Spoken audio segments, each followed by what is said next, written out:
As we start talking about the first down playbook youth formations that are, we call trips, and there's another one, two back slot, that we'll get to here in a little bit. But what you get to when you start getting into these formations are what we call single width formations.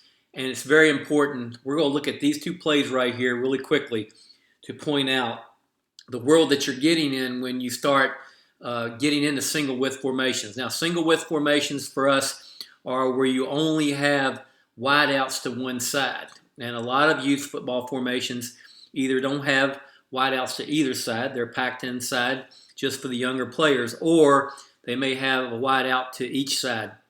So as you can see here, trips has got a tight end, a Z, and an X wide receiver over here, and an F tight end on the back side. Now, the things that you want to look out for if you're running this, you obviously have created an overload to the right-hand side in this situation. Now, you could flip that play and get the overload to the field or however you want it.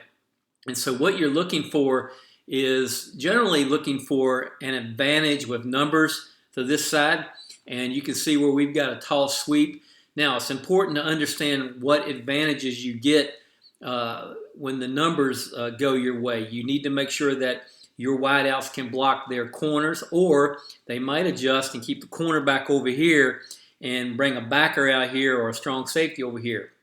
And that's just where, as a coach, you start to look for the different advantages that you get with each formation, and you can also get yourself in trouble with the formations. Now, obviously, if they overload this side, we have plays where you'll be able to come back to the single width side back over here. Now, let's take a look at just one other blocking scheme. We'll go in and take a look at the 5-3, because obviously that is very important now as a youth football coach.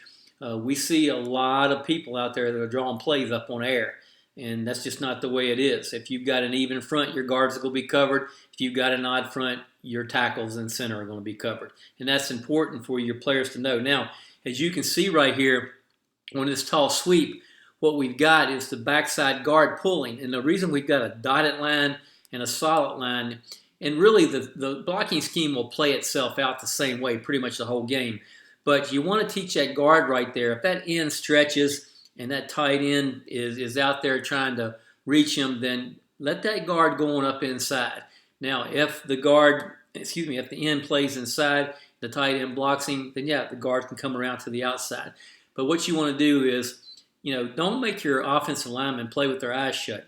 Have them play and look just like a running back would. Look for the hole to turn up in as they lead for the play. Now, let's go back real quick. One of the advantages to a single width formation, and particularly a 3-by-1 formation like you're looking at here with trips, is that if you have a young quarterback and you want to have that quarterback roll out to one side or the other, this is a good way to get them started, because an 8, 9-year-old quarterback may not have quite the arm that a 10, 11, 12-year-old does. So in this situation right here, you've got them rolling out to the right, and you give them a high-low read. It's just a sprint to the smash. The X is first, and then the Z is second. And then once again, you can, because you have the draw and edit functionality now, you can adjust this hitch route and this corner route to the way you want it. But you've got a well-protected play, and just teach your quarterback that he wants to get that ball off in about 3 to 5 steps right here, because you could have a pass rusher coming off the backside. But once again, the trips formation in the youth football section of First Down Playbook is an excellent formation to use if you're looking to overload one side or the other. And as you can see here, you've got a ton of plays that you can pair with one another to provide punch to the strong side while at the same time having a counter to the backside.